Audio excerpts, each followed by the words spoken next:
Hey guys, welcome back to the Sleep Atlas. Tonight we're setting sail on one of the most romanticized, misrepresented, and misunderstood chapters in world history. No, not knights, not pharaohs, not Romans with fancy sandals. We're talking about pirates, the real ones.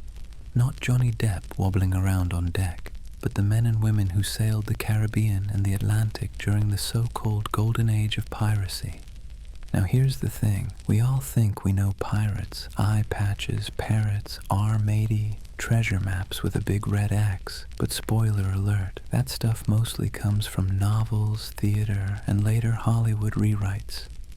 Real piracy was less swashbuckling and more sweaty, smelly, filled with salted beef crawling with maggots, water that tasted like a rotting barrel, and constant anxiety that your ship might sink in a storm, or your captain might keelhaul you for stepping out of line. And yet somehow the legend of pirates has become this glamorous story of freedom, adventure, and treasure. But here's the contradiction, and it's worth letting it sink in. The golden age of piracy wasn't golden at all. It was born out of war, poverty, hunger, and desperation. It wasn't about noble freedom, it was about scraping survival out of salt air, blood, and backbreaking work. Yet people keep retelling their stories because deep down we're drawn to the fantasy of escape, of rejecting rules, of carving out a small piece of freedom on the open sea. So, as you settle in, maybe dim your lights or turn on some soft background sounds, let's drift together into this world. Imagine the creak of ropes, the groan of wooden planks, the crash of waves on the hull. Tonight, we'll wander through crowded ports, stand under the Caribbean sun with sweat dripping down our backs, and listen to the salty curses of men who gambled everything on the sea. Before we start, a small ask. If you enjoy drifting off with these stories, give this video a like, and maybe even subscribe. And tell me in the comments, what's keeping you up tonight? I'd love to know. Now, let's begin our first chapter with a world teetering on the edge of chaos, just perfect for the rise of piracy. Chapter 1. A world ripe for plunder. Picture the year 1690. Europe has been locked in endless wars, Spain versus England, England versus France, the Dutch fighting everyone. The whole continent is basically one long family feud where nobody remembers what the argument was about, but everyone is still holding grudges. And while kings and queens play chess with soldiers, their colonies across the Atlantic become treasure vaults waiting to be cracked open. The Caribbean at this time was a furnace, not just from the heat, though the sun baked everything in a way that made even the shadows shimmer, but because it was where European empires collided, traded, and stole from one another. Spanish galleons hauled silver from Peru and Mexico, loading it into massive convoys that lumbered across the ocean toward Spain. English, French, and Dutch merchants sailed their own fleets filled with sugar, rum, tobacco, and enslaved Africans, commodities that would fuel entire economies back in Europe. The ports were alive with contradictions. Imagine standing on the docks of Port Royal in Jamaica around 1700. The smell hits you first: tar, rum, smoke, and human sweat. Dock workers shouted in a dozen languages, sailors stumbled drunk, their shirts stiff with salt, elegant merchants in powdered wigs strutted past barefoot fishermen hauling nets of twitching fish. The soundscape was relentless, donkeys braying, sailors cursing, coins clattering on wooden counters, priests mumbling blessings, cannons occasionally booming in the harbor just to remind everyone who was in charge.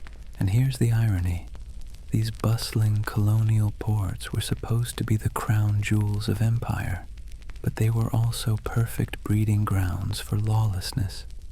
Governments thousands of miles away tried to impose order, but the reality was chaos. Governors took bribes, soldiers deserted, Officials looked the other way when merchants smuggled contraband. The Caribbean was a place where, if you had a ship and a crew desperate enough, you could either make a fortune or lose everything in a week. Now think about the sailors themselves. Life at sea under a Royal Navy wasn't glamorous. It was miserable. Sailors were often press-ganged, basically kidnapped into service, dragged aboard ships against their will. Conditions were horrific. Cramped hammocks, weevil-infested bread, floggings for minor offences. Pay was late, if it ever came at all, and if you happened to survive the voyage, chances were you'd be discharged with nothing but a few coins jingling in your pocket and a body half ruined by scurvy. So when word spread that some sailors had gone rogue, ditched their oppressive commanders, seized ships and struck out as freebooters, it sounded less like criminality and more like rebellion. Piracy wasn't just a crime, it was a way out. Let's be clear though, the sea was not forgiving. It wasn't a highway of freedom. It was a gauntlet of storms, reefs, disease, and predators, both human and natural. But if you were a sailor in 1700 staring at the horizon from the deck of a crowded ship, the choice between a brutal life under a navy captain or rolling the dice with piracy might not have seemed that hard. By the turn of the century, the Caribbean had become what you might call a floating economy of risk. On one side, kings, merchants, and governors trying to keep order. On the other side, a growing army of dispossessed sailors, mercenaries, and adventurers who decided order was overrated. All it took was the right moment, a gap in empire, a weakly guarded convoy, a ship with sails trimmed just so, and fortunes could be made overnight. And so, with every galleon groaning under the weight of silver, every sugar plantation coughing up profits, and every port overflowing with sailors who'd had enough of being cheated, the stage was set. The golden age of piracy wasn't born out of nowhere. It was baked into the world itself, into the trade routes, the wars, the greed, and the desperation. The seas were ready, and so were the men who would plunder them. If the late 1600s and early 1700s had a theme, it would be, everybody's exhausted, broke, and kind of angry. Europe's great powers had been at each other's throats for decades, and while kings and queens could patch up peace treaties, the wars left a trail of wreckage that stretched across the Atlantic.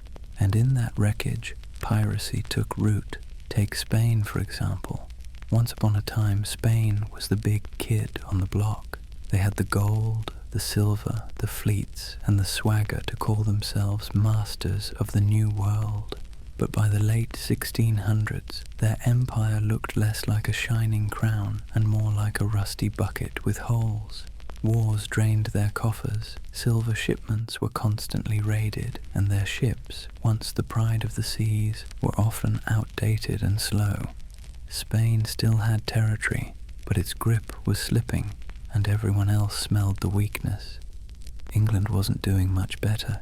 Sure, they were clawing their way toward global power, but back home, ordinary sailors were being tossed around like dice in a rigged game. One year they were privateers, government-approved pirates, with papers giving them permission to plunder Spanish ships in the name of the crown. Then, suddenly, the war ended. The crown said, "Thanks for your service," and those same men were dumped ashore with no pay, no prospects, and no sympathy. Imagine fighting for your country, risking death a dozen times only to be told you were now just another unemployed vagrant clogging up the docks. The Dutch Republic had its own story. Once dominant traders, their fleets crisscrossed the globe, but wars with England and France chewed through resources, leaving fewer jobs for sailors and merchants. France, meanwhile, under the grandiose reign of Louis XIV, spent lavishly on wars, palaces, and pretty much anything shiny, leaving French colonies stretched thin and their sailors restless. The result? a perfect storm of unemployed seafarers with skills nobody wanted except in piracy. These weren't random peasants deciding to play pirate for fun. These were trained men, veterans of naval battles, gunners who could load a cannon in seconds, carpenters who could patch a hull under fire, navigators who could steer through reefs in the dark, armies of skilled but bitter men, all with the same problem. No empire wanted to pay them anymore. And here's where it gets ironic. These empires had essentially created their own monsters. When Spain and England handed out letters of marque, those little slips of paper that legalized piracy during wartime, they encouraged men to attack enemy shipping. Privateers like Sir Francis Drake in the 1500s became national heroes. But once peace returned, those same activities suddenly became criminal. Imagine working for Uber, then one day Uber shuts down and declares, by the way, anyone still driving is now a car thief. That's what happened to thousands of seafarers who had been told plunder was patriotic until it wasn't. So what do you do when the wars end, your government abandons you, and you still have the skills to handle a ship and fire a cannon? You keep doing what you know best, but now for yourself. You keep raiding ships, you keep seizing cargo, you keep living by the sword, or in this case, the cutlass. Piracy wasn't just desperation, it was habit. It was a profession that governments themselves had encouraged and then tried to disown. This collapse of empire control didn't just happen on land. At sea, the very roots of trade were fragile. Convoys of Spanish galleons might be well defended, but smaller ships carrying sugar or rum often sailed alone. Merchant captains wanted profit, not protection, and cutting corners left them exposed. Add in tropical storms that could scatter fleets like confetti, and suddenly the Caribbean looked less like the King's Ocean and more like a buffet table for anyone bold enough to take a bite. And let's not forget the colonies themselves. Governors sent from Europe often cared more about lining their own pockets than enforcing the law. Some even welcomed pirates, so long as they brought in enough gold or shared enough loot. For struggling outposts like Nassau in the Bahamas, pirates weren't a nuisance, they were the economy. It's hard to enforce anti-piracy laws when half your town depends on stolen goods to survive, so piece by piece the mighty grip of empire loosened. Spain couldn't patrol all its waters. England's navy was stretched thin. France was distracted by continental wars. The Dutch were in decline. And into that vacuum sailed the pirates, men who saw the weakness of kings and decided to crown themselves instead. The collapse of empires didn't just make piracy possible, it made it inevitable. The seas were full of treasure. The navies were too thin to guard it, and the men who knew how to seize it had nothing left to lose.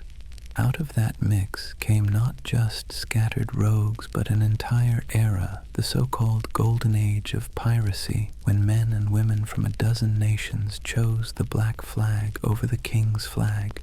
Let's be clear, piracy didn't appear out of thin, salty air.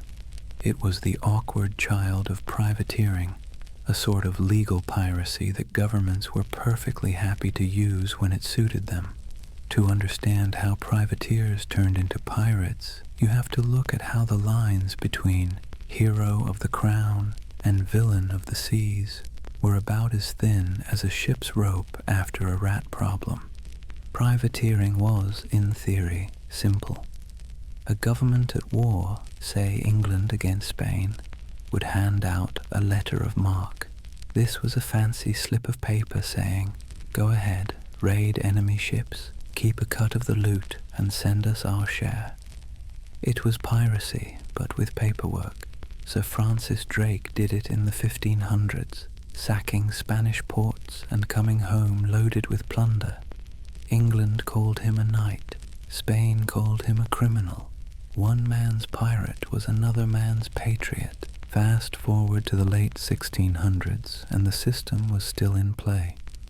Privateers swarmed the Caribbean and Atlantic during wars, seizing sugar shipments, Spanish galleons, and anything else they could get their hands on.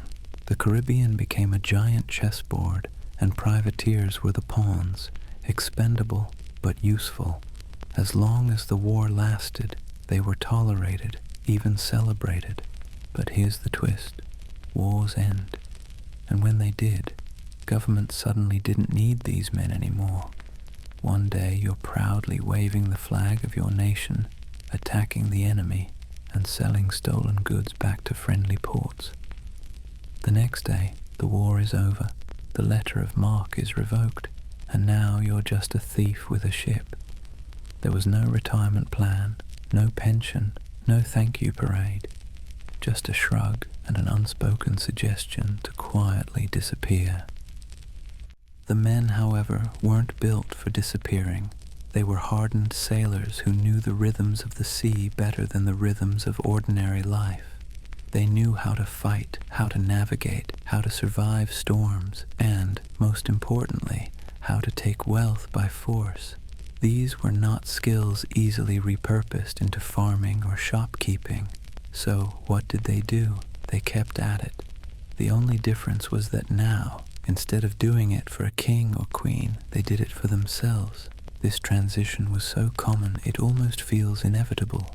Many of the most famous pirates of the Golden Age had first cut their teeth as privateers. Men like Henry Morgan, who began under English sanction and later operated in a grey zone that looked a lot like piracy.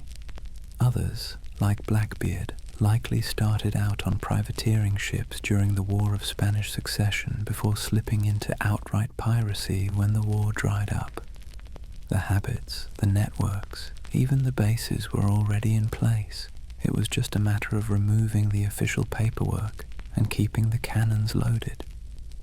And here's the delicious irony. Governments created the very monsters they later tried so hard to destroy by training thousands of sailors in the art of state-sponsored looting. They gave them a taste for plunder. Then, by abandoning them in peacetime, they essentially shoved them straight into piracy. Imagine teaching someone to pick locks during a war because you need spies, then firing them when the war ends and expecting them not to use their skills. Of course they'll keep picking locks, only now it's your house. There was also the question of identity. Once a man had lived as a privateer, free from the crushing discipline of a navy, sharing loot with his mates, and living by the tides, could he really go back to scrubbing decks under the bark of some lieutenant? Navy life was brutal, punishments were harsh, pay was low, and the class system was rigid. By comparison, the life of piracy, even with its hunger, storms, and risk of hanging, offered more equality and excitement. It wasn't just survival, it was liberation from the grind of the empire. Ports like Port Royal in Jamaica and Tortuga off Hispaniola blurred the line even further. Merchants there didn't care if the goods were captured legally or not. Sugar, silver, rum, if it could be sold, it was welcome. Tavern owners, traders, even governors quietly winked at piracy, especially when it brought wealth into their struggling economies. Some governors even kept pirates as unofficial attack dogs, unofficial allies when convenient, expendable scapegoats when politics shifted. So, from privateers to pirates wasn't a sharp break. It was more like a slow, sloping slide into the inevitable. Men who had been celebrated for plundering Spanish ships found themselves doing the exact same thing, only now branded as criminals. And they embraced it because what was the alternative? Starvation, subservience, a return to naval whippings and starvation wages? No, thank you. Better to live on your own terms, however short that life might be. It's easy now to think of pirates as chaotic rebels who suddenly popped up to terrorize the seas. But really, they were a byproduct of empire, born from its wars, abandoned in its peace and sustained by its greed. The black flag wasn't a rejection of Europe's system, it was its mirror, twisted and stripped of pretense. So when we picture those ragged sails appearing on the horizon, it wasn't random lawlessness at sea. It was the logical conclusion of policies that blurred morality for convenience. Privateering was piracy in a fancy coat, and piracy was privateering with the coat torn off, and for the men who lived it, there wasn't much difference at all. Now let's imagine, for a moment, what happens when thousands of unemployed sailors, disgruntled privateers, and general misfits all end up in the same place. No law, no oversight, no queen wagging her finger from across the ocean. Just wide open seas, islands thick with sugarcane and palm trees, and ports desperate for trade, even if that trade came dripping with blood. Welcome to the Pirate Republic, a loose patchwork of havens across the Caribbean that briefly turned outlaw life into a kind of anti-establishment experiment. The most famous of these havens was Nassau, on New Providence Island in the Bahamas. Today it's a tourist destination with beach chairs and cruise ships. Back then, it was more like a dusty stage set built for chaos. The island's harbor was shallow, perfect for the smaller, nimble pirate ships, but treacherous for the heavier navy vessels. That natural advantage made Nassau nearly untouchable, and so it blossomed into the unofficial capital of piracy. If London was the beating heart of empire, Nassau was the loud, drunken laugh echoing across the Atlantic. Life in Nassau was a strange mix of desperation and freedom. Picture ramshackle huts leaning against each other like tired sailors, taverns spilling music and shouting into the night, and the constant smell of rum, sweat, and salt. Pirates from every corner of the Atlantic crammed together, English, French, Dutch, African, even a few indigenous sailors who'd escaped the crushing grip of European colonization. The result was something Europe would never have tolerated back home, a society stitched together by outcasts, running on booze, barter, and the occasional cannon. What made it so intoxicating was the sense of equality. A runaway slave could find a berth on a pirate ship and suddenly be treated, at least relatively speaking, like an equal. A woman could dress as a man, grab a cutlass, and carve her place on deck. Anne Bonny and Mary Read, two of the most famous pirates in history, lived that very reality. The rigid hierarchies of Europe, lords and serfs, captains and peasants, broke down in Nassau's taverns. Everyone was broke, everyone was sunburned, everyone was one bad decision away from the noose. That kind of shared peril made for a twisted kind of democracy. And then there was Tortuga off the coast of Hispaniola. French buccaneers had started it as a base in the 17th century, and over time it became another pirate haunt. Tortuga was wilder, less organized than Nassau, but it shared the same energy, a place where authority didn't reach. Port Royal in Jamaica, before an earthquake literally dropped half of it into the sea in 1692, was the original pirate playground. It was called the wickedest city on earth, a place where taverns outnumbered churches and every second house was either a brothel or a gambling den. Imagine Las Vegas, but with more cannons and fewer neon lights. These places weren't just drunk paradises, they were strategic. Pirates needed somewhere to fix ships, sell stolen goods, and recruit new crews. Without havens, piracy would have been short-lived. With them, it flourished. Merchants, governors, and tavern owners often looked the other way, because piracy was good for business. Silver, sugar, indigo, rum, it all flowed into these ports. And once it was in the market, who really cared where it had come from?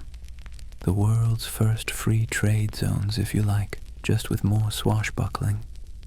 The dream of the pirate republic was intoxicating because it offered what Europe didn't: freedom from rigid social classes, for the sailor who'd been whipped half to death on a navy ship, for the indentured servant who had been treated like disposable property, for the runaway enslaved person. Nassau or Tortuga was a chance to live on your own terms. Yes, those terms often meant short lives, disease, and eventual capture. But for a fleeting moment, the pirate republic offered something resembling equality. It was messy, chaotic, and fueled by rum, but it was theirs.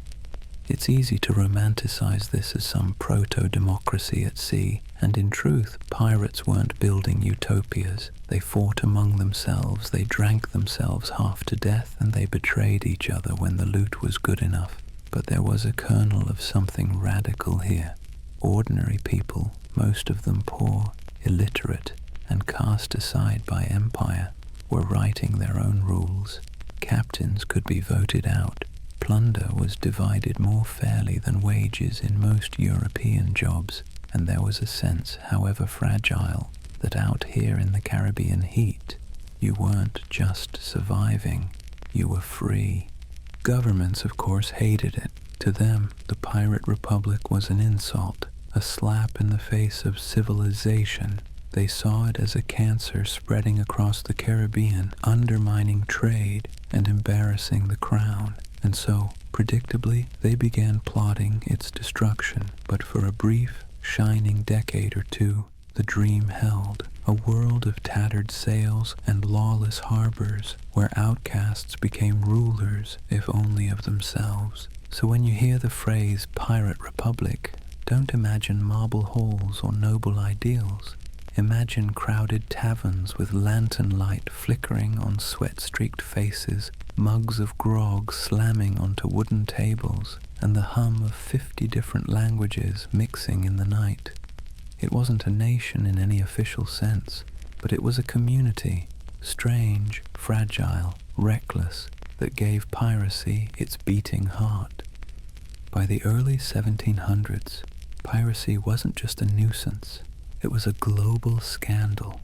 Imagine you're a London merchant who's just sent off a ship full of sugar from Barbados. You're already dreaming about the profits, about the clinking of coins on your counting table. Then word arrives that your ship was intercepted somewhere between Tortuga and Nassau by a crew of outlaws who now plan to sell your precious cargo at a discount in the very next port. Frustrating, absolutely.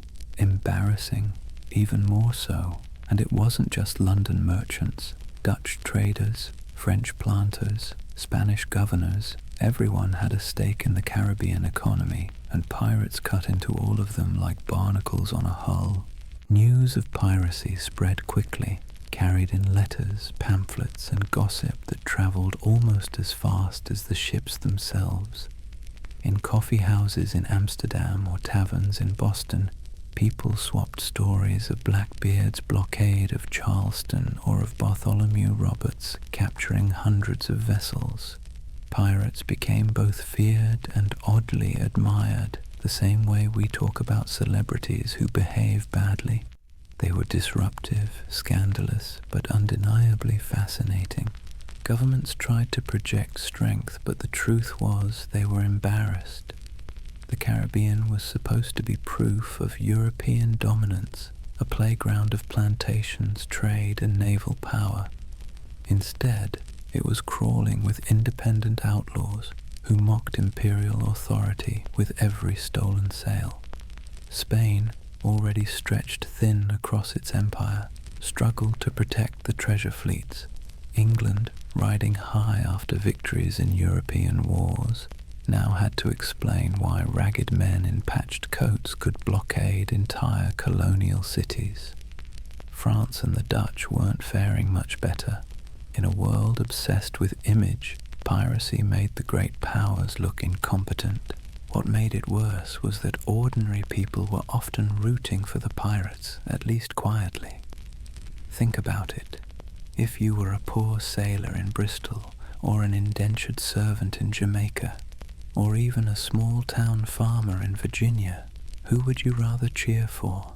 The faceless merchants and noble families who controlled your taxes, or the ragtag crews who thumbed their noses at authority and spread the loot, sometimes literally, among the lower classes?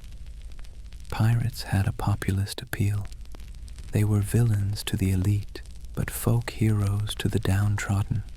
Ballads were written, stories were exaggerated, and every port town knew someone who claimed to have once seen, or maybe even joined, a pirate crew. That uneasy admiration worried rulers as much as the piracy itself. It wasn't just about stolen goods anymore. It was about stolen loyalty. If too many sailors chose piracy over honest naval service, if too many colonists chose to trade with outlaws instead of legal merchants, the whole system could unravel. In this sense, the Pirate Republic wasn't just an economic threat. It was a political one. It represented a kind of freedom, however messy, that stood in direct contrast to empire. And so, as the first decade of the 1700s drew to a close, the world was watching. Governors wrote desperate letters to their monarchs begging for naval reinforcements. Merchants lobbied for protection. Admirals were dispatched with orders to stamp out the scourge. Yet for all this official outrage, the pirates kept sailing, kept raiding, and kept slipping back into the shallow harbors of Nassau, Tortuga, and Port Royal.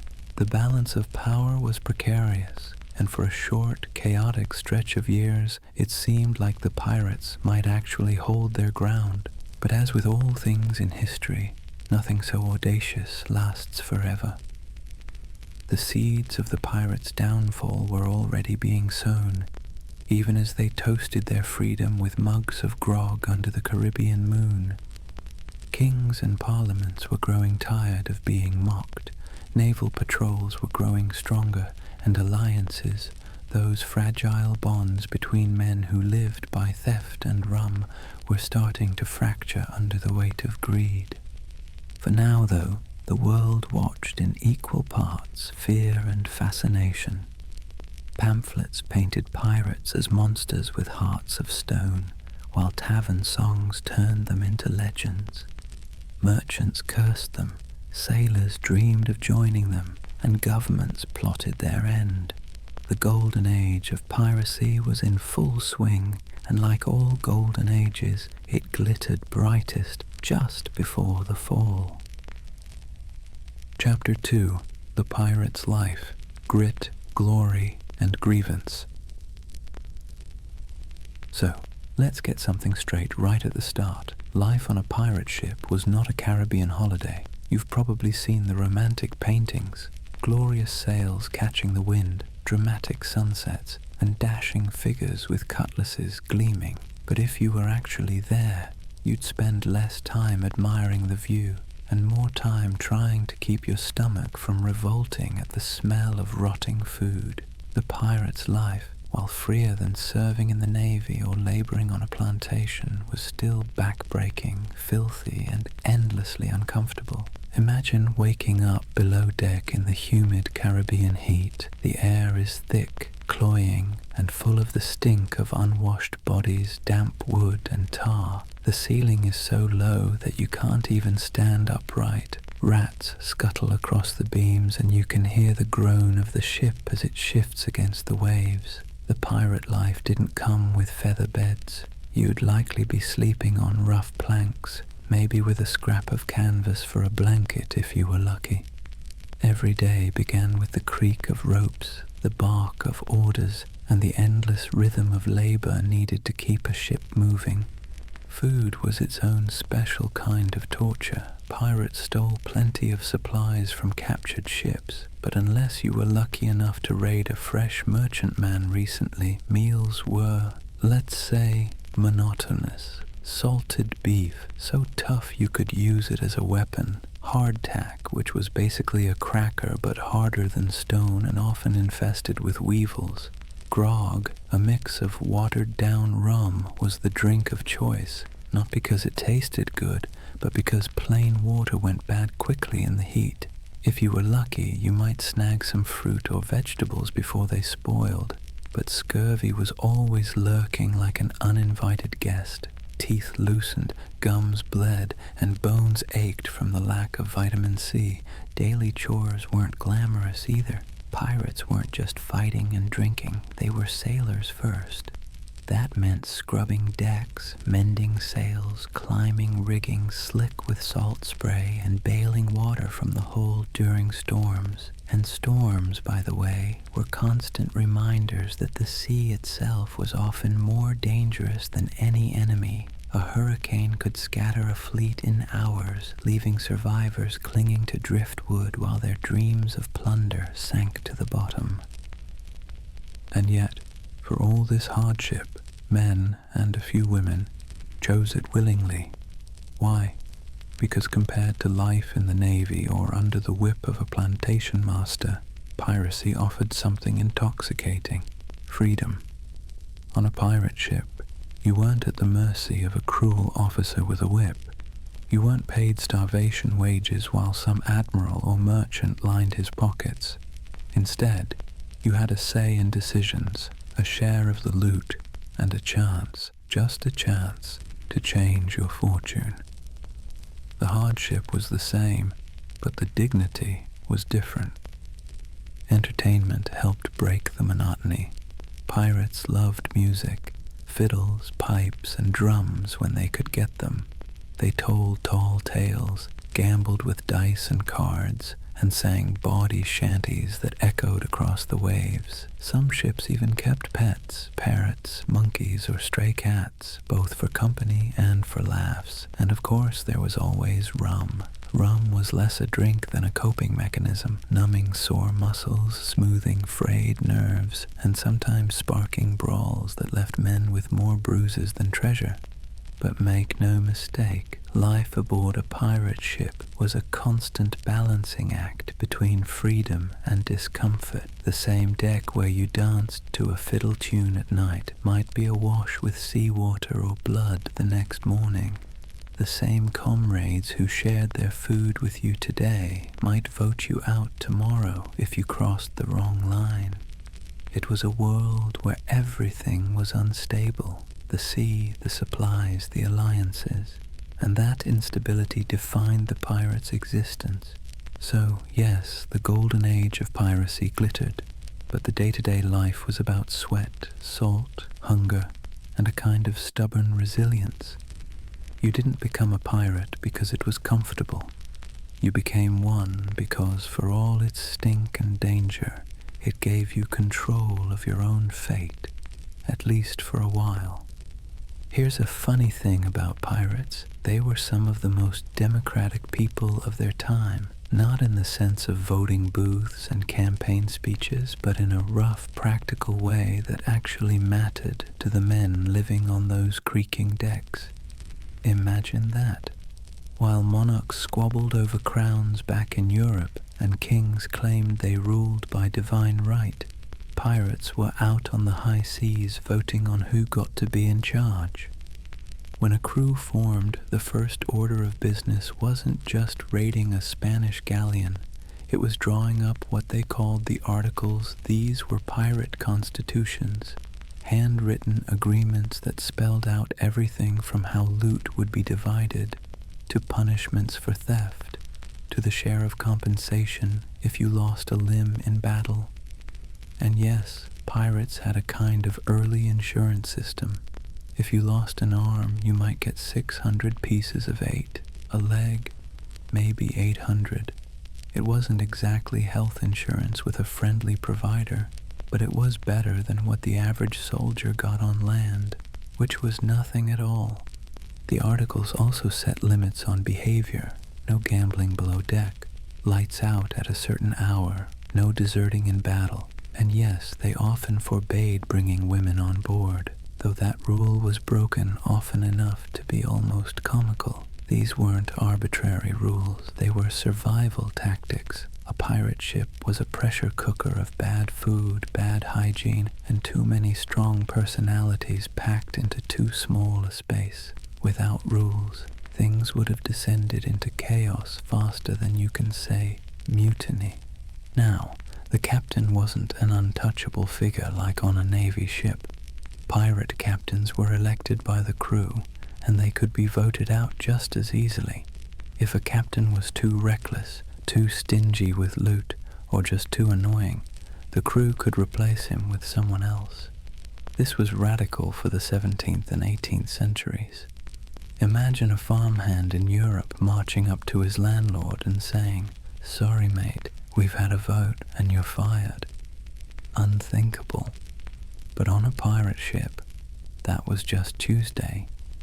Of course, the captain still held real authority in battle. When cannonballs were flying and boarding parties were scrambling across decks, someone had to make quick decisions. But outside of combat, his power was checked by the quartermaster. The quartermaster was like the ship's accountant and judge rolled into one. He handled supplies, settled disputes, and distributed plunder according to the articles. He was the balance to the captain, ensuring one man didn't hoard all the power or all the silver. Speaking of plunder, here's where pirates really stood out. On most navy or merchant ships, ordinary sailors got scraps. Captains and owners took the lion's share. Pirates, by contrast, split loot far more evenly. Yes, captains and officers usually got larger shares, but the gap wasn't massive. A captain might get 2 or 3 shares, while a common sailor got 1.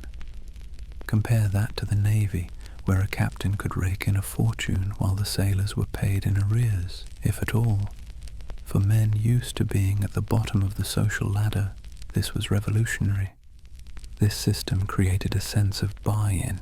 Everyone had a stake in every raid. Everyone had a voice. It's one reason pirate crews could be so terrifyingly effective. They weren't being flogged into action by some officer.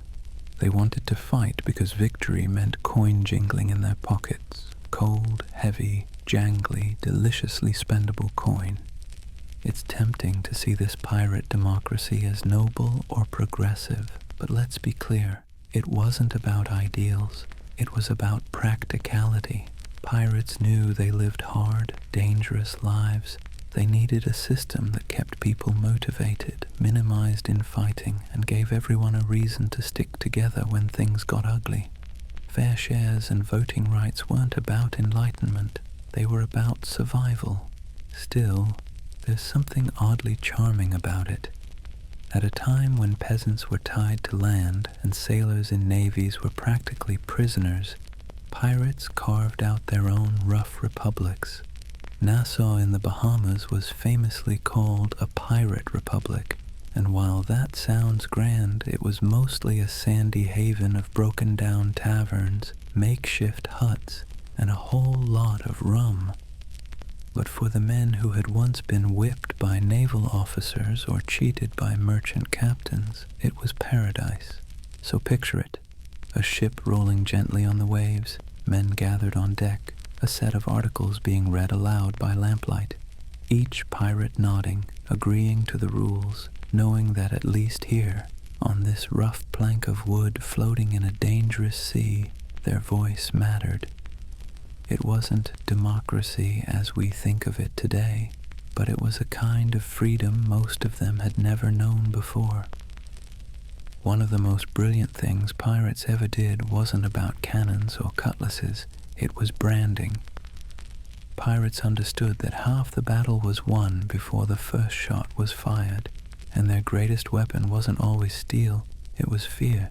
They cultivated it, packaged it, and sold it with skulls and crossbones. Let's talk about the Jolly Roger. That iconic black flag wasn't just for show, it was psychological warfare. Picture yourself as a merchant sailor in the Caribbean. You're already nervous. The sea is treacherous, storms are brutal, and half your crew is seasick. Suddenly, you spot a ship on the horizon raising a black flag, its canvas snapping in the wind. Painted on it is a grinning skull, a pair of crossed bones, maybe even an hourglass dripping sand. You know instantly these are not friendly visitors. You have a choice: surrender and hope for mercy, or fight and almost certainly die. And here's the genius. Most merchant crews didn't fight. They gave up. Pirates knew that if they could terrify you into surrender, they could plunder your ship without firing a shot, without losing a man, and without wasting precious gunpowder. The Jolly Roger was essentially the world's first corporate logo, and it worked like a charm. But flags weren't the only symbols. Pirates loved spectacle. Some captains made themselves into walking horror shows. Blackbeard, for example, tied slow-burning fuses into his beard before battle. Imagine a man storming across your deck with his hair literally on fire, eyes wild, smoke curling around his face like some demon from the deep. That's not just intimidation, that's theater. He was turning himself into a nightmare that sailors would retell in every port from Jamaica to London. Superstition also ran deep. These were men who spent their lives on the unpredictable sea, so of course they looked for signs, omens, and rituals. Whistling on board was considered bad luck because it might whistle up a storm. Bananas were famously avoided on ships, tied to tales of vanished vessels and mysterious deaths. Cats, on the other hand, were seen as good luck, their twitching tails thought to calm the winds. Some pirates tattooed symbols for protection: crosses, anchors, mermaids, inked in crude lines that doubled as badges of identity and talismans against doom. Then there were the rituals before battle. Some crews would gather for a speech, others for a raucous round of rum-fueled singing. There might be a drum beat or a chant, something primal to stir courage. Pirates knew the value of theatre not just for their enemies, but for themselves. Fear is contagious, and courage sometimes needs a costume. Music, too, had its place. Sea shanties weren't just entertainment. They were tools for survival, helping men row or haul ropes in rhythm, but they also bound crews together, creating unity in sound and spirit. Picture the dark deck of a ship, waves crashing, lanterns swaying, and a chorus of rough voices rising into the night, carrying equal parts defiance and desperation. Symbols and superstitions gave pirates an edge. They were outnumbered and outgunned by naval powers, but they turned reputation into a weapon. Every skull painted on a flag, every whispered tale of a flaming bearded captain, every ritual chant before a raid, it all worked to magnify their presence far beyond their actual numbers. They made themselves larger than life, monsters of the sea, shadows that haunted every merchant sailor's imagination. And the beauty of it? Most of it cost nothing. A painted flag, a dramatic entrance, a bit of theatrical madness. Pirates didn't need massive armies or endless treasuries. They needed fear, and they knew how to conjure it. So next time you see that skull and crossbones, remember, it wasn't just a warning, it was a brand, a promise of chaos, a theater of fear that made the legend of piracy far bigger than the men themselves. For all the flags and fiery beards, life aboard a pirate ship wasn't just about battle.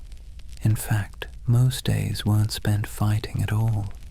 They were spent doing the very ordinary, very human things that bound a crew together, eating, talking, laughing, and finding scraps of comfort in a world made of salt and splinters. Let's start with food, because nothing unites or divides a crew faster than the question of dinner. Pirate diets were, to put it politely, uninspiring. Salted beef or pork, rock-hard ship's biscuit crawling with weevils and barrels of dried peas were the staples. Water turned slimy after a few weeks, so rum, watered down into grog, became the drink of choice. The thing is, pirates ate much the same as navy crews or merchant sailors, but they sometimes had an advantage. Because pirates plundered fresh food and drink whenever possible, they could actually eat better than the men they robbed. A captured merchant ship might yield cheese, citrus fruit, coffee, sugar, or even delicacies like cocoa or spices. For a brief time, life on the high seas could taste a little less like mold and more like luxury. But food was more than sustenance.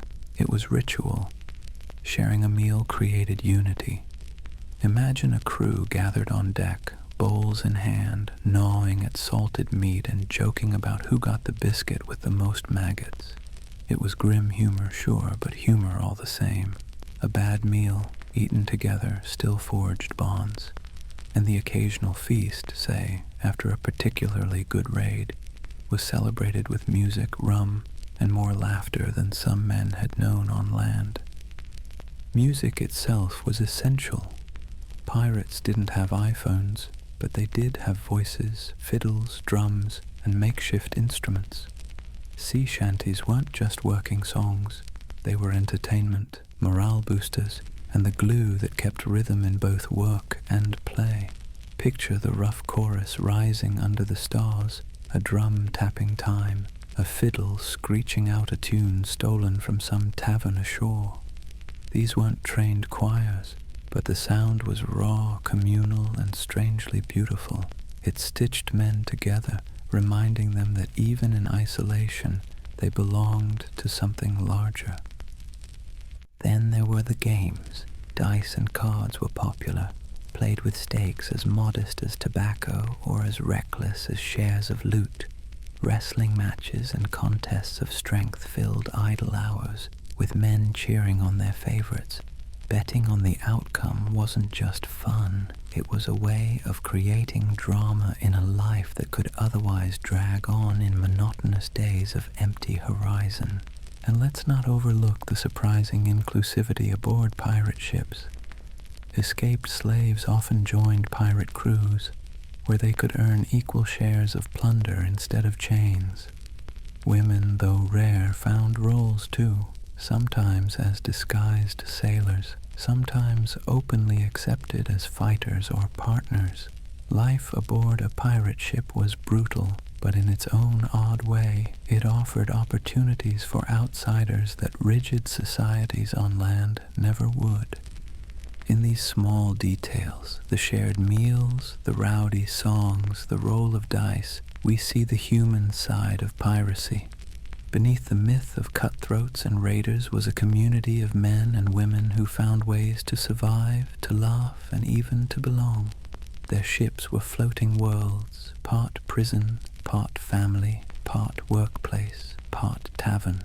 And while the dangers of storms, disease, and naval patrols never disappeared, these ordinary moments gave piracy its texture, the rhythm of humanity beneath the roar of cannons.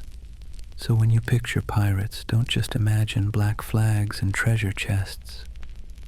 Imagine the sound of dice clattering on a barrel lid, the smell of salted pork frying in a pan, the laughter of men half drunk on rum, and the scratchy notes of a fiddle floating over the sea at night. That too was the pirate's life, not just violence and fear, but moments of messy, ordinary humanity carved out in the vast loneliness of the ocean.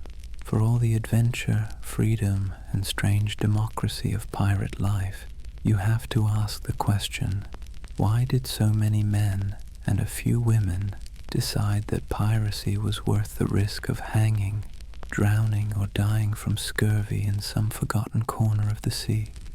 The answer, as usual, has less to do with romance and more to do with grievance. Pirates were not born with skulls and crossbones on their flags. Most of them were men who had been used, abused, and discarded by the very empires that later called them criminals. Take the average sailor in the early 1700s. His life was a cruel contract, low pay, brutal discipline, and punishments that bordered on torture. The British Navy in particular ran on forced service. Impressment gangs snatched men off the streets, dragging them aboard ships where they might serve years against their will. Once aboard, they were flogged for minor infractions, fed poorly, and often paid late, if at all. It was a life so grim that joining a pirate crew, where you at least got a vote, a share of plunder, and the occasional feast, looked less like criminality and more like opportunity. Then there were the privateers. These men had once sailed under legal commissions, essentially hired by governments to plunder enemy ships during wartime. But when treaties were signed and peace declared, those commissions were revoked. Overnight, skilled sailors became unemployed and unwanted. Some went home to poverty. Others, unwilling to give up the taste of plunder or unable to find work, simply kept raiding.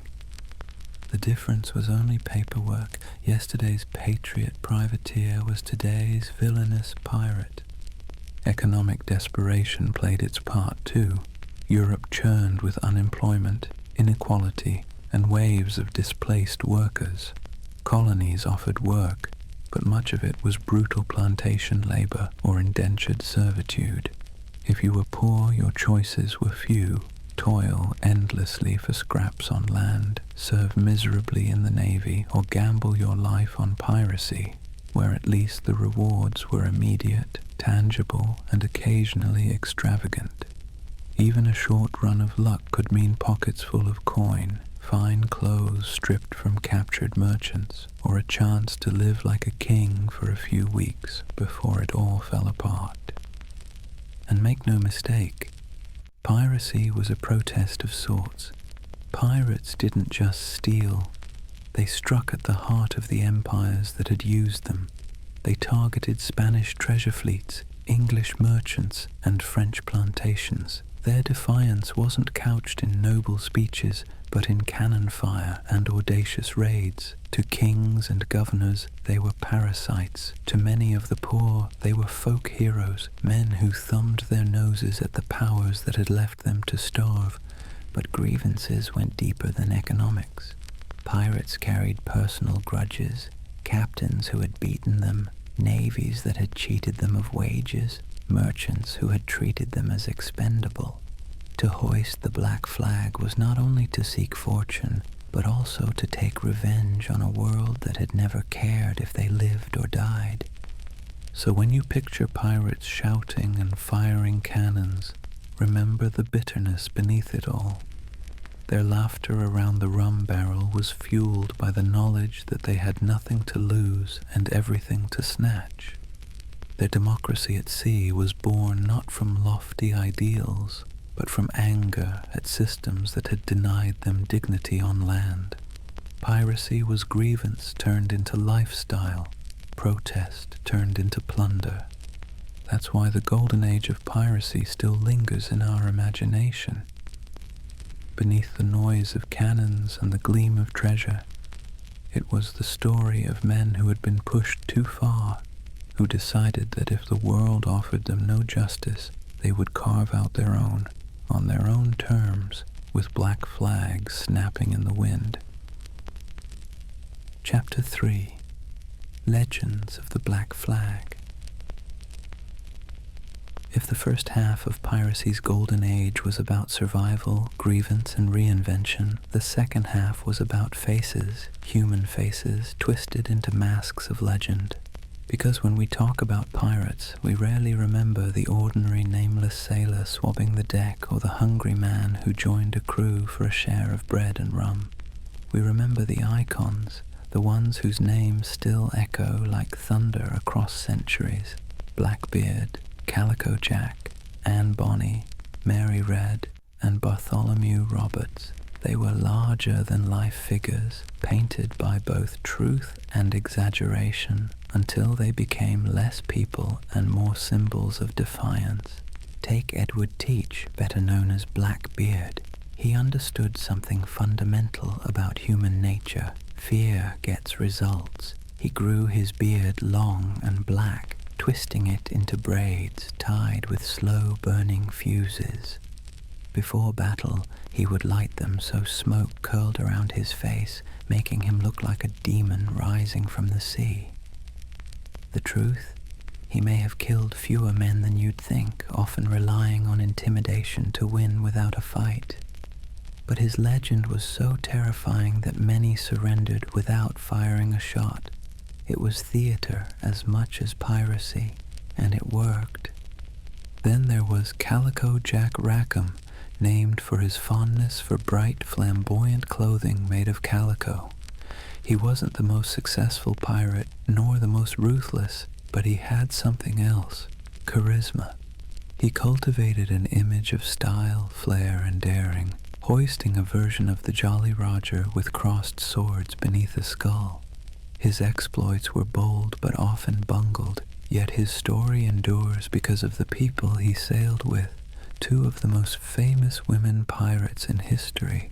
Anne Bonny and Mary Red broke every rule written by their time. Both disguised themselves as men when necessary, fought alongside their crewmates, and shocked the world by simply existing in a profession supposedly reserved for brutal men. They cursed, they carried pistols, and they demanded to be treated as equals. Stories tell of Anne shouting at her fellow pirates during a fight, furious that they were cowering below deck while she and Mary stood on, firing back at attackers. Were all the tales true? Probably not. But the image of two women wielding blades under the black flag has been impossible to forget. And then there was Bartholomew Roberts, Black Bart. Unlike Calico Jack, he was ruthlessly effective.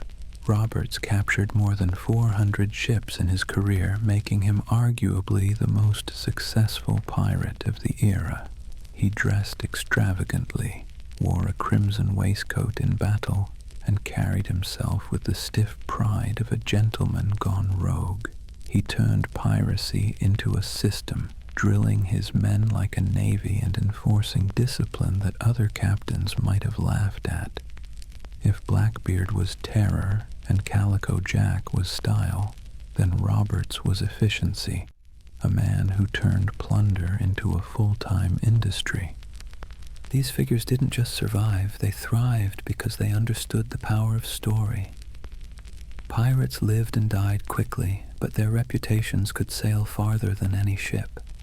Merchants whispered their names in fear, tavern-goers retold their exploits in drunken awe, and pamphleteers in London exaggerated every detail to sell more copies. Legends inflated as fast as the sails of a ship in strong wind, until the line between man and myth blurred completely. So when you picture the golden age of piracy, don't just imagine faceless crews swarming merchant ships. Picture these icons at the prow, beards smoking, calico shirts blazing with color, women fighting defiantly against all odds, crimson jackets flashing in the sun. They were performers as much as criminals, masters of spectacle, writing themselves into history by sheer audacity. That's why they endure, not because they lived long lives, they didn't, but because they played their roles so well that centuries later we still remember their stage. If pirates were actors on the stage of the sea, then Edward Teach, Blackbeard, was the undisputed director of horror. He understood better than almost anyone else that violence wasn't always necessary if you could make your enemies believe it was inevitable. His greatest weapon wasn't his cutlass or pistols, but the terrifying image he constructed of himself. Imagine this. You're a weary merchant sailor, your ship heavy with sugar and rum, when you spot a vessel in the distance.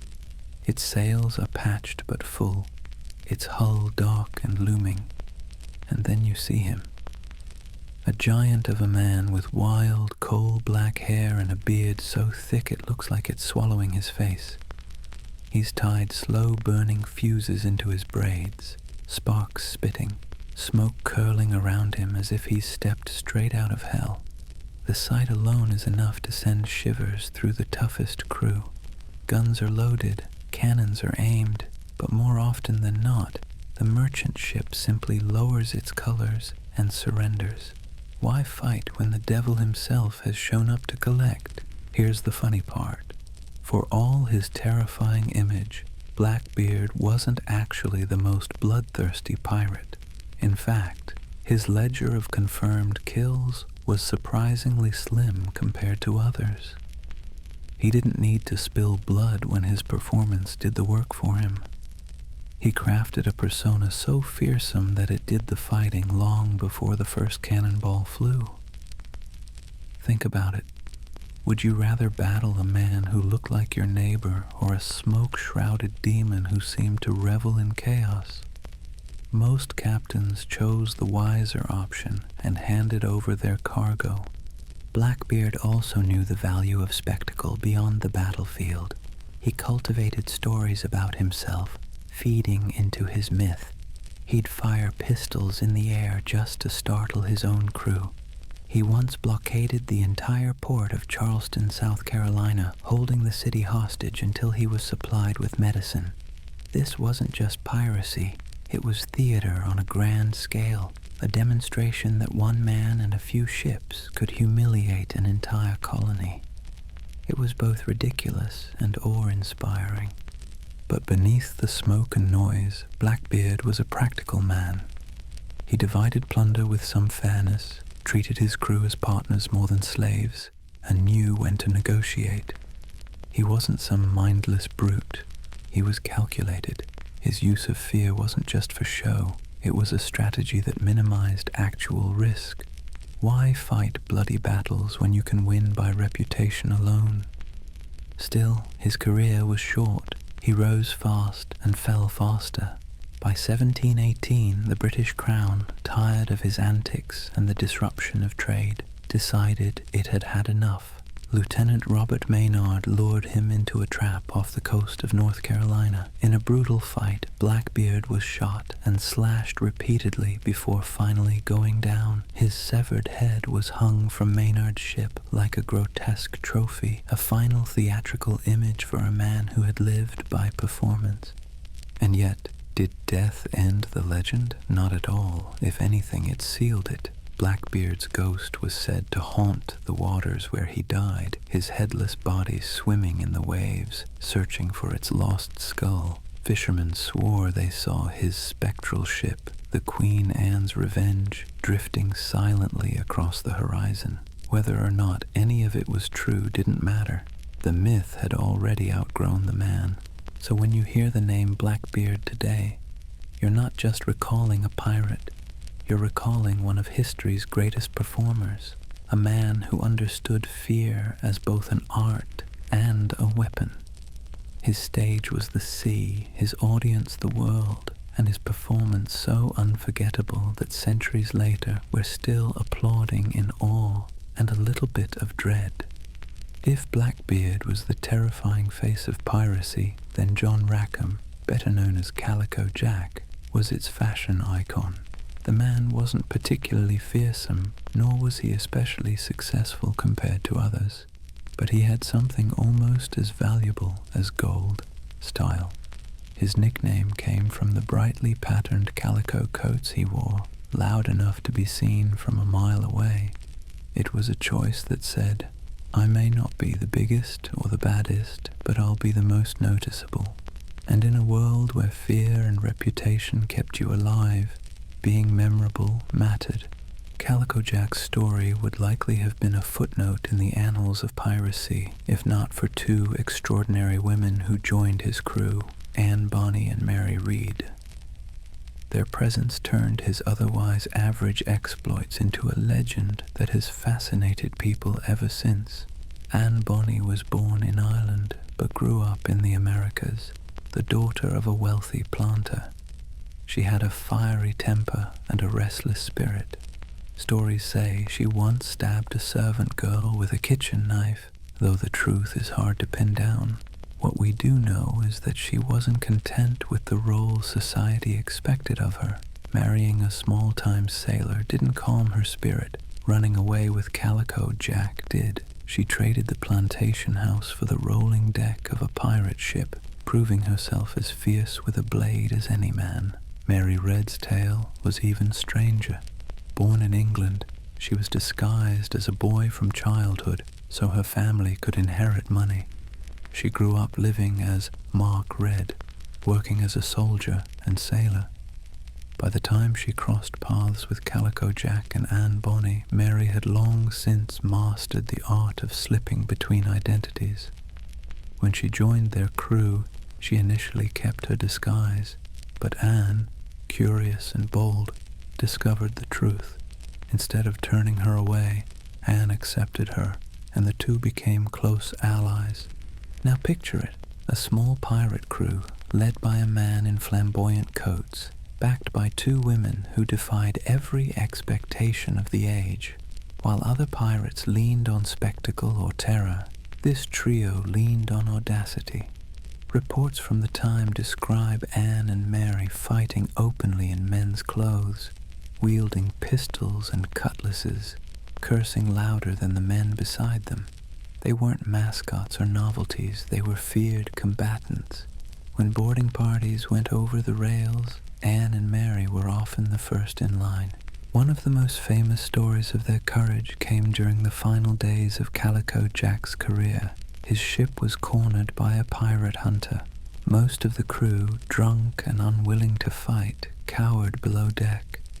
But Anne Bonny and Mary Read fought ferociously, shouting at the men to come up and defend themselves. Outnumbered and abandoned, they couldn't hold out forever.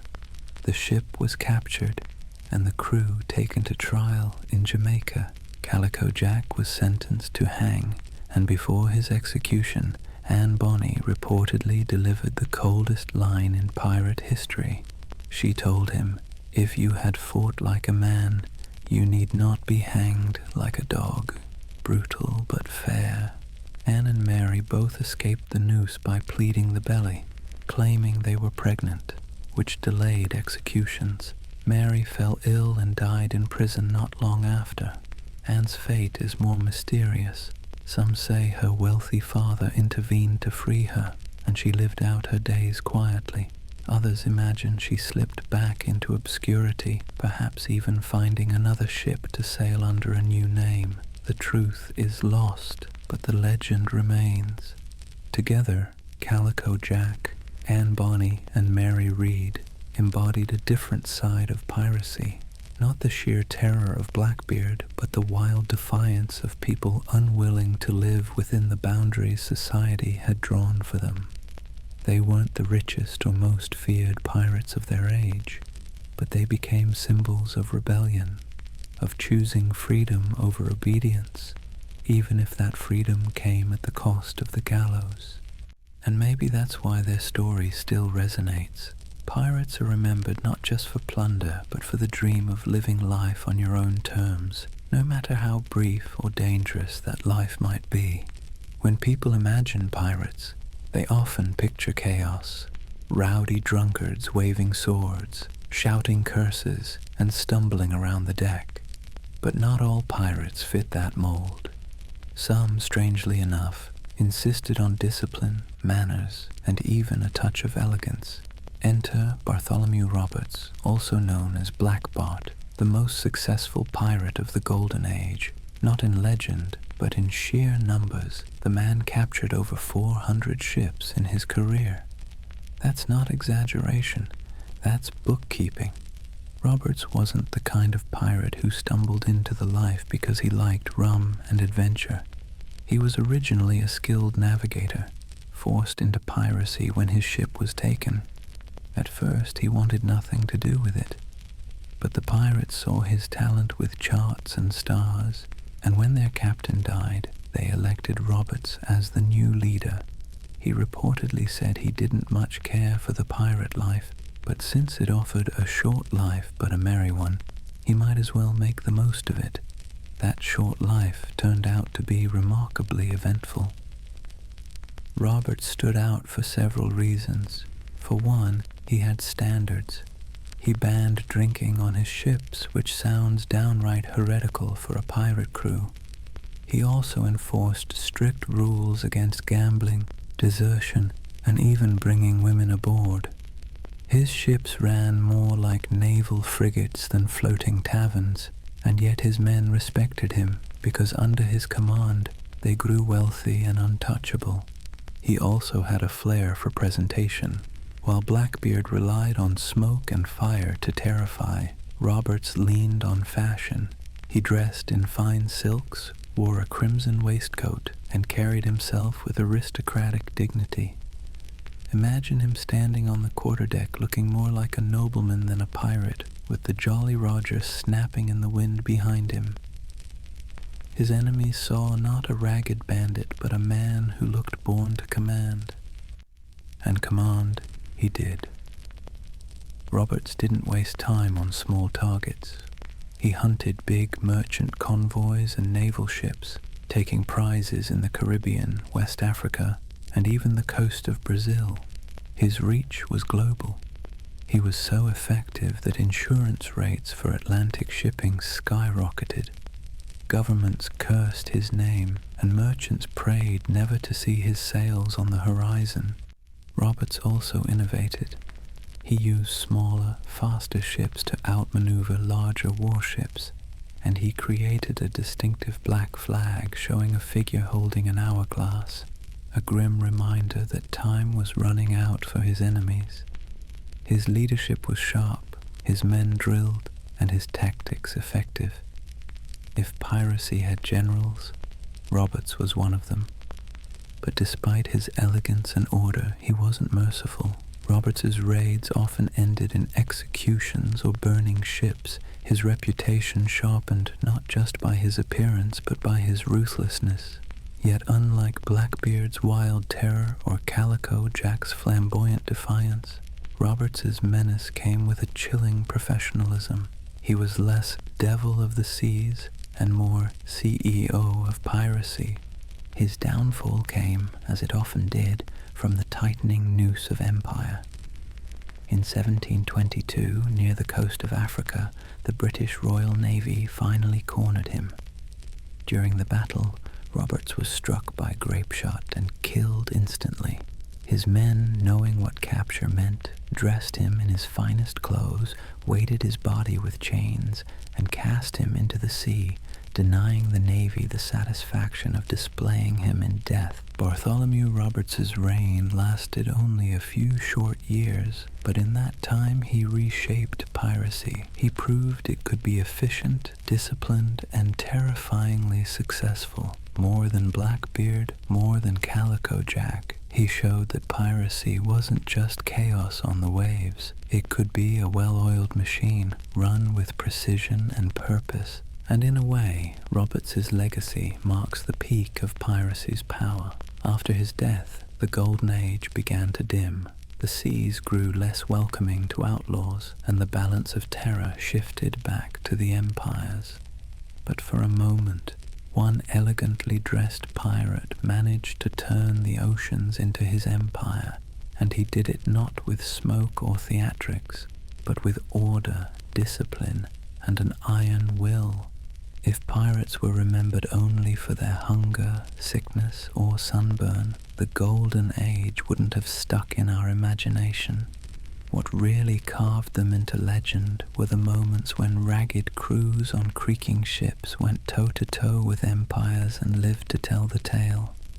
These were the epic raids and showdowns that spread their reputation across oceans like wildfire, whispered from tavern to tavern, and exaggerated until they felt larger than life. Let's start with the Caribbean, where Spanish galleons groaned under the weight of treasure hauled from the New World. These ships were floating vaults, packed with silver from Peru, gold from Mexico, and spices from across the empire. They were also well-armed and heavily guarded, but that didn't always save them. Pirates struck with speed, knowing that a single galleon could fund a lifetime. Stories circulated of bold raids where men climbed aboard under musket fire, smoke filling the decks as treasure chests were dragged away. The truth was often messier, with smaller victories and more frustration, but the image of pirates plundering Spanish treasure ships became the core of their legend. Then there were the blockades, audacious acts where pirates essentially declared themselves rulers of the sea. Imagine sailing into a harbor, dropping anchor across the entrance, and holding an entire town hostage. That's exactly what Blackbeard did at Charleston in 1718. For nearly a week, he strangled the city's trade, capturing ships and ransoming hostages. The people of Charleston, terrified of massacre, had no choice but to give in to his demands. It wasn't just robbery, it was theater, a statement to the world that pirates could hold whole cities in the palm of their hands. Other raids were more brutal, like the infamous attack on Ouida on the coast of Africa by Bartholomew Roberts. Roberts stormed the harbor, seizing ships, killing crews, and leaving smoking wrecks behind him. His reach across continents showed how piracy had gone global. It wasn't just the Caribbean anymore. It was the Atlantic, Africa, Brazil, anywhere trade sailed and wealth moved. But the stories weren't just about treasure. They were about battles fought against impossible odds. Pirate crews often faced warships far larger than their own. When they won, it wasn't just luck, it was tactics. They fought dirty, boarding quickly, using fear and confusion as weapons. A Navy captain might train for years to master a cannon broadside, but pirates knew how to turn desperation into an edge. Their greatest victories weren't about gold. They were about proving that outcasts and runaways could stand against the giants of empire. Of course, these showdowns didn't always end well. For every successful raid, there were failed ones, with crews scattered, captured, or killed. Yet somehow, it was the victories that stuck in memory. Sailors retold the stories in candle-lit taverns, each time with a little more smoke, a little more fire, a little more treasure. And as the tales grew, so too did the aura of piracy. It's worth pausing to think about why. Pirates didn't win many wars. They didn't topple kingdoms or rewrite maps, but they became symbols because of these moments when they defied the odds, even briefly. They lived in the cracks between empire and chaos, and their raids and blockades became stories of small men standing up to vast powers. That's the kind of tale that sticks, even when the facts get fuzzy. So whether it was Blackbeard choking a city, Roberts storming a harbor, or nameless crews slipping away with treasure under the moonlight, these epic showdowns kept the legend alive. And while empires eventually struck back in those brief, violent, theatrical moments, it was the pirates who ruled the seas. Chapter 4. The End of an Era. For all the bravado of pirates waving black flags and swaggering into taverns, their freedom was always temporary. The golden age of piracy wasn't built on strength, it was built on neglect. The empires of Europe had been too busy fighting each other to deal with the nuisance of rogue captains. But once the wars settled and merchants began counting their lost profits, the patience snapped. Suddenly, the same kings and governments who once winked at piracy decided it was a scourge that had to be eradicated. Picture the mood in London, Paris, and Madrid in the early 1700s. Merchants stormed into government halls, waving reports of ships lost, insurance rates skyrocketing, and ports paralyzed by blockade. Politicians, who once quietly enjoyed pirate loot filtering through colonial markets, now heard the complaints of bankers and shipping magnates, and when money complained, rulers listened. What followed was a coordinated crackdown, an imperial revenge tour. Naval patrols that once turned a blind eye now prowled the Caribbean.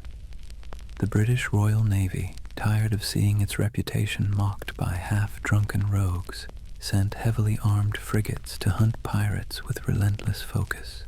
Spain, long humiliated by raiders stealing its treasure fleets, tightened its convoys and poured resources into coastal defenses.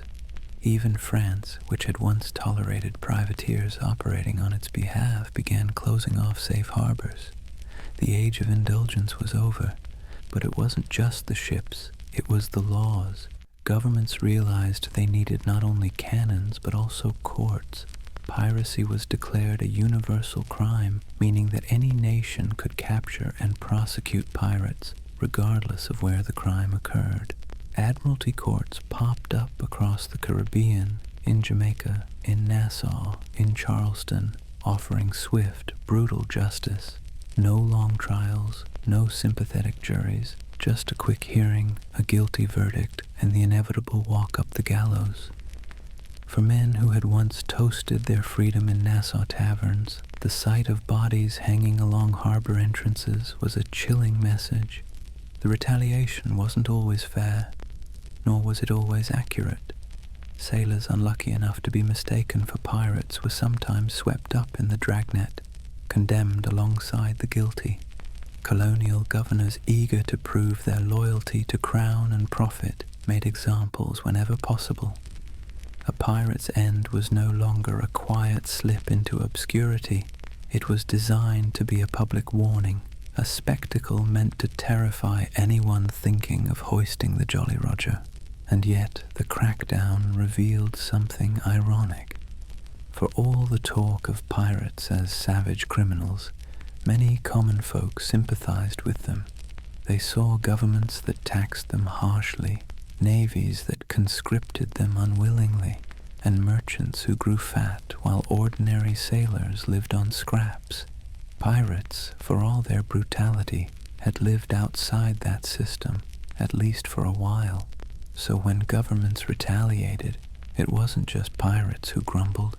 It was the people who sometimes saw in those outlaws a shadow of their own frustrations.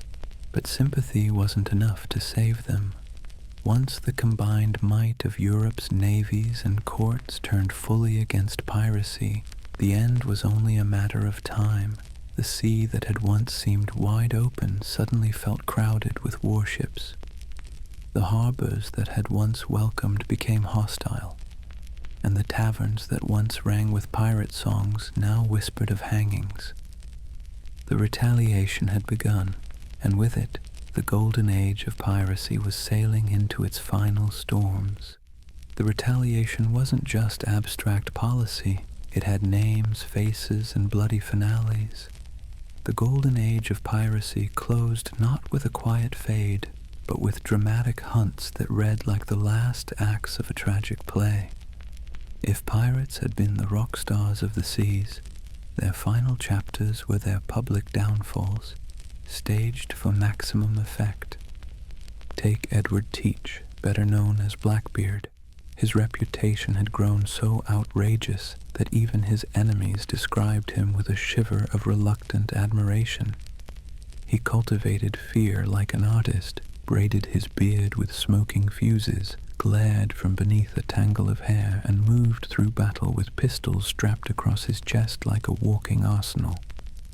But in the end, fear was not enough.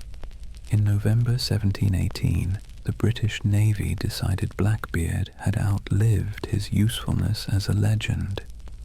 Lieutenant Robert Maynard sailed out from Virginia with a pair of sloops and cornered him off Ocracoke Island. The battle was brutal and up close, fought with pistols, cutlasses, and grit, and though Blackbeard fought like a demon, he fell. His head was hung from Maynard's bow as proof, a grotesque trophy meant to tell every sailor what became of even the fiercest pirate. But Blackbeard wasn't the only one. Across the Atlantic, Bartholomew Roberts, Black Bart, was sailing at the peak of his fame. Unlike Blackbeard's flair for theater, Roberts was all about efficiency. He raided with precision, commanded fleets of captured ships, and dressed in flamboyant crimson coats that made him as much a spectacle as his raids. He captured more ships than any other pirate, nearly 400 by some counts, yet even he couldn't outrun the noose tightening around piracy. In 1722, the British Navy cornered him off the coast of West Africa. A cannon shot cut him down mid-battle. His men, fearing what the British would do to his body, buried him at sea almost immediately, sending their captain to the depths before his enemies could claim him as a prize. And then there was Nassau. For years it had been the pirates' dreamland, a ramshackle republic of grog shops, makeshift huts, and lawless camaraderie where men and women reinvented themselves under the black flag.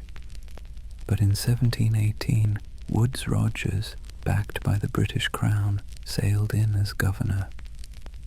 His arrival marked the beginning of the end. Pirates were given a choice: accept a royal pardon and live, or resist and hang. Many, weary of the chase, accepted, others fled, and a handful fought to the bitter end, only to be cut down. The pirate republic evaporated almost overnight, replaced by British order, courts, and gallows. These final hunts didn't just kill individual men, they killed the dream. Piracy had thrived on the cracks between empires, on the moments of chaos when law couldn't keep up with ambition. But as the empires recovered, they sealed those cracks. The end of Blackbeard, the fall of Roberts, and the capture of Nassau were not just events, they were symbols.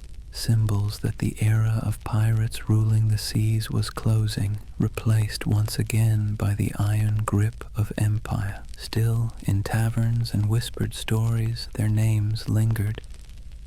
Blackbeard's ghost was said to haunt Ocracoke. Roberts was remembered as the most efficient pirate who ever lived, and Nassau became a half-mythical place, a memory of freedom in an age of order. The final hunts had claimed the bodies, but the legends were already slipping beyond reach, sailing into something no navy could kill: myth.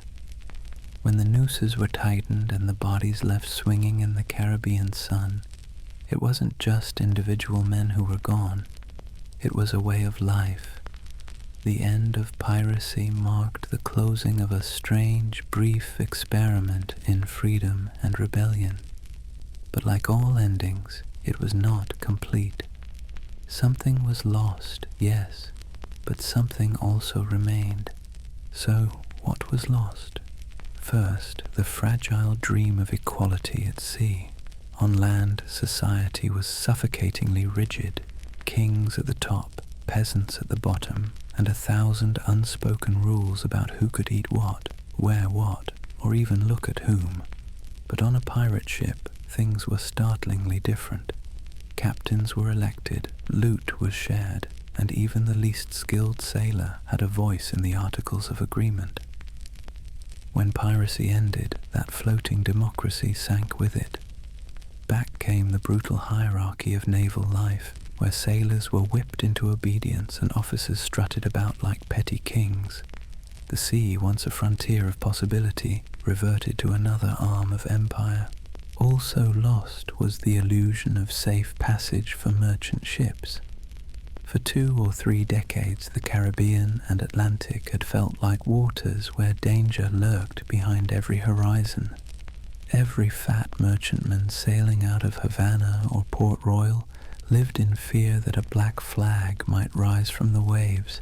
The end of piracy reassured investors, merchants, and kings, but it also stripped the seas of a strange kind of excitement. The stories that once terrified crews would, in time, thrill readers instead. But for the men who lived it, the sudden absence of that uncertainty was like a silence, comforting to some, suffocating to others. And let's not forget the pirate havens themselves. Nassau, Tortuga, Port Royal, these places lost their wildness. Nassau was brought under British law, Tortuga became just another colonial backwater, and Port Royal, once notorious as the wickedest city on earth, was tamed after earthquakes and hurricanes tore it apart. The rowdy taverns, the lawless marketplaces, the smoky wharves where men from every corner of the Atlantic rubbed shoulders, all faded into memory.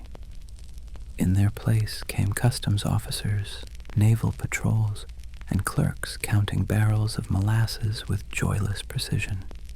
Yet, for all that was lost, so much remained. Pirates had stamped themselves into the imagination of the world, and that stamp proved impossible to erase. Their names lived on in court transcripts, sailor songs, and whispered tales in dockside taverns. the terror they once inspired began to transform into legend, and legend into myth. People who once cursed them began retelling their stories with a touch of admiration. Blackbeard's ferocity, Anne Bonny's defiance, Bartholomew Roberts's crimson finery, all these details outlived the reality of hunger, disease, and gallows. What also remained were the scars left behind on empire itself. Piracy had forced colonial powers to admit that their grip on the seas was fragile. They had to pour money into patrols, fortifications, and treaties. In a way, pirates had been the most honest critics of empire. They exposed its weaknesses, exploited its greed, and thrived on its contradictions. Even in defeat, they left a mark, a reminder that power is never absolute, and that resistance, even in the form of theft and chaos, can rattle the mighty. And then, of course, there was the cultural inheritance. Pirates gave us more than just a few colorful tales. They gave us a vocabulary, Pieces of Eight, Dead Men Tell No Tales, the Jolly Roger. They gave us an image of freedom and defiance, however messy the reality was. They gave us a vision of men and women who lived outside the law, who thumbed their noses at kings and corporations, who carved out fleeting moments of liberty in a world dominated by authority. That vision survived long after the hangings were over. So yes, much was lost when piracy ended, but perhaps what mattered most remained.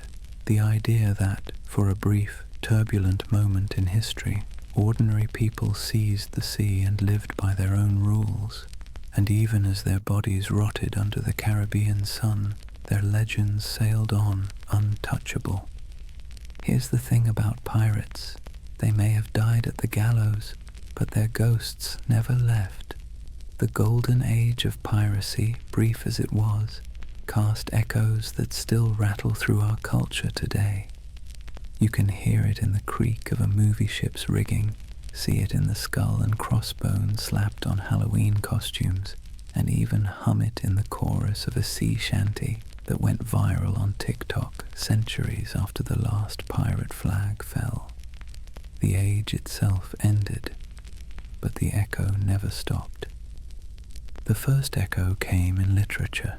In the decades after the crackdowns, sailors still sang about Blackbeard and Roberts in taverns, but it wasn't until the 18th and 19th centuries that writers really started polishing the pirate into something mythic. Captain Charles Johnson's A General History of the Pirates, possibly written by Daniel Defoe, was basically the pirate's who's who of its time. It turned real men into larger-than-life anti-heroes, blending fact, rumor, and outright invention. Without Johnson's book, we might not even remember Anne Bonny or Calico Jack. He gave them immortality, even if he also gave them a touch more swagger than they probably had in real life. The next big echo came with adventure novels. Robert Louis Stevenson's Treasure Island didn't just echo the golden age, it amplified it into something permanent. Long John Silver's Crutch and Parrot, the buried treasure maps marked with X, the idea of pirates talking in a peculiar accent. These weren't direct from history, they were creations, echoes distorted into legend, and yet they stuck so firmly that even today, when you picture a pirate, you're probably picturing Stevenson's imagination more than anything Blackbeard ever did. The echo spread into song and theater, then into Hollywood. Errol Flynn swung from rigging with suspiciously clean teeth. Disney built an empire of its own with Pirates of the Caribbean, turning Captain Jack Sparrow into a global icon. And with each retelling, the pirate grew further from the salty, disease-ridden truth and closer to an eternal symbol of rebellion, freedom, and adventure. Pirates once hanged for terrorizing shipping lanes were recast as lovable rogues. History got smoothed over, but the echo carried on. There's another echo too, one that's less flashy but maybe more important. Pirates left behind ideas that have crept into modern conversations about democracy, labor, and resistance. The way they divided plunder fairly, the way they voted for leaders, the way they allowed voices that were silenced on land to be heard at sea, all of that has fascinated historians. Some have even argued that pirate ships were floating laboratories of democracy, a rough but radical experiment in fairness. The echo of those ideas about equality, about rejecting hierarchy, still has a strange resonance today, whether or not we acknowledge the source. And then there's the personal echo, the one that whispers in our imaginations when we stare at the horizon. Pirates embody the dream of escape, the fantasy of cutting ties, hoisting sails, and vanishing into the blue to live by no one's rules but your own. Most of us would never want the reality, the scurvy, the lice, the constant threat of death, but the dream lingers. It's why pirate flags still flutter on college dorm walls, why people still hold talk like a pirate day, and why buried treasure stories still make kids dig holes in the backyard. The echo isn't just in books and movies, it's in us. So when we talk about the golden age of piracy, remember, it didn't just end, it transformed. The flesh and blood pirates are gone, but the shadows they left behind still sail. Their flags wave in our stories, their songs ring in our ears, and their ideas, twisted, exaggerated, but stubbornly alive, still haunt the edges of culture. The seas are quieter now, the Caribbean no longer stalked by men with pistols and cutlasses, but in the echo of their age, they never truly died. So here we are, at the quiet end of a noisy age. The golden age of piracy burned bright and brief, just a few decades of chaos, rebellion, and salt-stained dreams. In reality, it was cramped decks, spoiled meat, diseases that lingered like unwelcome passengers, and the constant threat of capture. Yet somehow, from those harsh conditions came a legend that refuses to sink. Think of what we've walked through tonight. We've seen how wars and collapsing empires set the stage for piracy. We've stepped onto ships where men voted for their captains and shared their plunder in a rough version of equality. We've met figures who blurred the line between myth and reality. Blackbeard with his smoky theatrics, Anne Bonny and Mary Read defying expectations, Calico Jack turning piracy into style, and finally, we watched as governments cracked down, the nooses tightened, and the so-called Republic of the Seas faded back into dust. But of course the story didn't really end there. Pirates didn't just vanish, they drifted sideways into imagination, into tavern songs, into novels, into Hollywood, into Halloween costumes and internet memes. Their Jolly Roger still waves, not from a mast, but from the collective imagination of every generation that sees in them a flicker of freedom, rebellion, or adventure. They were criminals, yes, but also dreamers, and maybe that's why we can't quite let them go. As you lie back now, let the rhythm of the waves soften in your mind. Picture the creak of a ship's timbers rocking gently in the swell, the lanterns swinging in the dark, the faint hum of a sea shanty fading into the night. Out there, beyond the horizon, the pirates have gone, but their echoes remain, half history, half myth, all carried forward by our restless need for stories. And unlike those sleepless men who once scanned the waters for sails on the horizon, you don't need to keep watch tonight. You can rest easy, knowing the only thing waiting for you is the calm of sleep. Close your eyes, let the waves carry you, and drift peacefully into dreams. Good night.